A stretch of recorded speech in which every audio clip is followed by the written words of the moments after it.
Olá, pessoal. Sejam todos bem-vindos. Vamos falar sobre autoridade. Em inglês fica até mais fácil de explicar porque existem duas palavrinhas que representam bem accountability e ownership. Fazendo um super resumo, o ownership é a responsabilidade que você tem de execução, aquilo que está no poder de atuação. E o accountability é a responsabilidade sobre o resultado, ou seja, é o famoso seu tá na reta. Desculpe a frase popular. Mas o que é que a gente pode aprender com isso?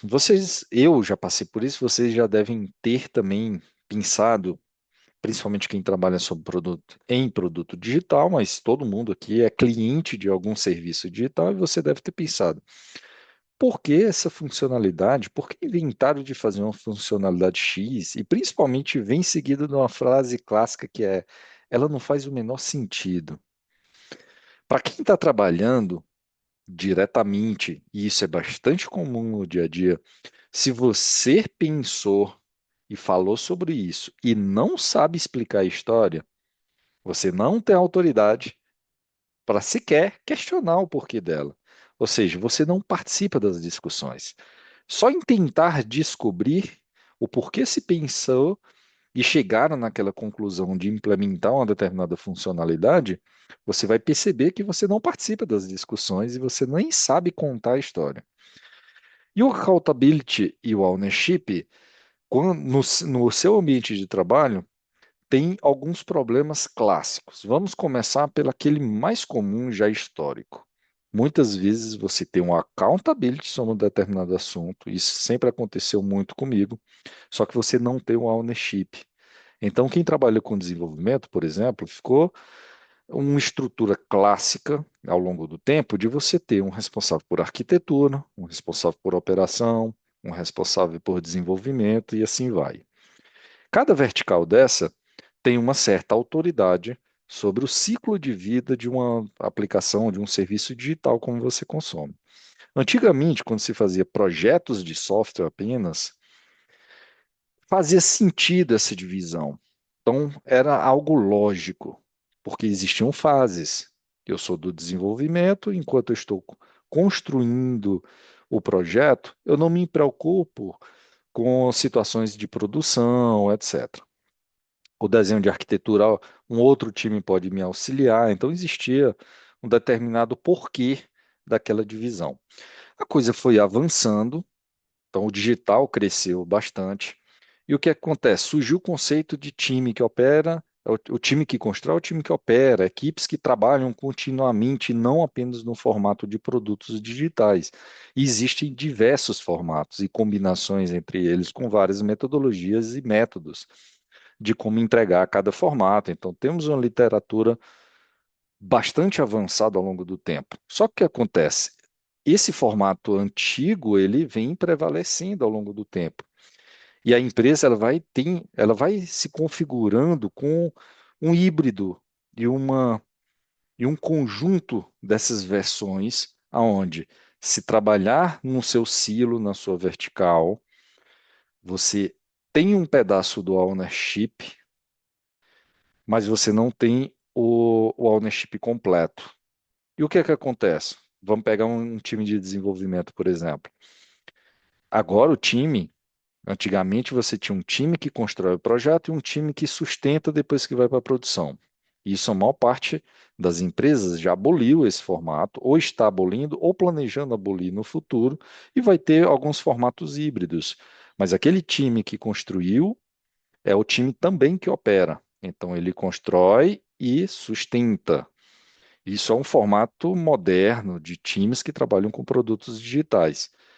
O- Só que a divisão de responsabilidades de um formato antigo impede que eu tenha um ownership completo. O que acontece? Um ruído muito grande sobre sobreposição de papéis, quem executa o quê. Então, o primeiro fator de quando você está sofrendo com isso é entender ownership e accountability. Então, o primeiro desenho que ele precisa acontecer é o desenho da vida real. Quem opera, quem constrói, quais são os processos, Por mais que você desenhe de forma utópica, ideal, o dia a dia, quem coloca em produção, por exemplo, vai definir a régua, vai definir o limite. Eu peguei um exemplo de construção de software. Quem está assistindo aqui pode fazer analogia com a sua área, ou se não entendeu, mande nos comentários. Se você sofre, mas não entendeu o comparativo com TI, mas isso acontece no marketing, vendas, etc., comente que a gente pode explorar em outros segmentos também. Eu trouxe o exemplo da tecnologia, porque é o que eu trabalho, sofri com isso, e hoje eu consigo organizar na hora que eu entendo a ownership e a accountability. Então, o primeiro passo é entender o accountability, que é o que o famoso céu está na reta. Então, na hora que você entende que você tem um accountability sobre um determinado assunto, então, um exemplo, eu vou cuidar aqui de uma área, eu vou ser um gestor ou estou trabalhando, não precisa só ser gestores, eu sou um profissional que estou trabalhando para entregar um projeto X em uma determinada empresa, então eu cuido ali de um software de vendas, por exemplo. Qual é o accountability, ou seja, o que é cobrado de mim para ele funcionar? Eu cuido da produção também, eu opero e construo. Então, na hora que eu entendo o accountability, aquilo que vai ser cobrado, eu tenho que me cercar. Lembram dos vídeos? Quem não assistiu é novo no canal, assiste aqui na lista de vídeos onde eu falo sobre network. Você precisa mapear, entender, ser parceiro, não adianta. Você precisa criar conexões com base no seu accountability. Ou seja, aquilo que você vai ser cobrado, todas as pessoas que têm algum ownership, ou seja, o que significa que se alguém não executar uma atividade X, o meu accountability, ou seja, aquilo que eu vou ser cobrado, ele não acontece ou ele é prejudicado.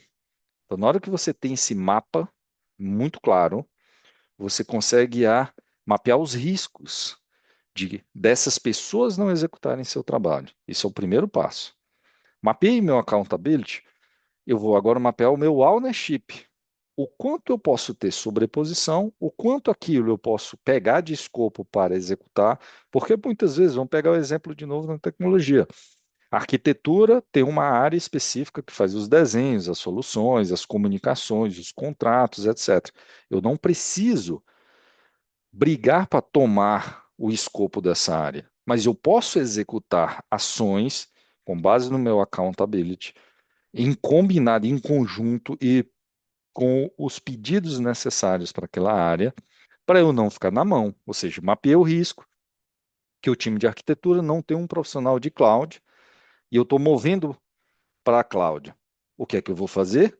Posso sobrepor o time de arquitetura com um profissional especialista em cloud que vai ajudar a desenhá-los, vai coordenar em conjunto com aquela área os desenhos para eu não ficar devendo essa capability, ou seja, esse trabalho que precisa ser feito. Então, na hora que eu mapeei o accountability, eu vou mapear e agora eu preenchi o ownership, eu tenho um plano onde eu preciso cobrir todos os papéis, todas as ações necessárias para eu não ficar na mão.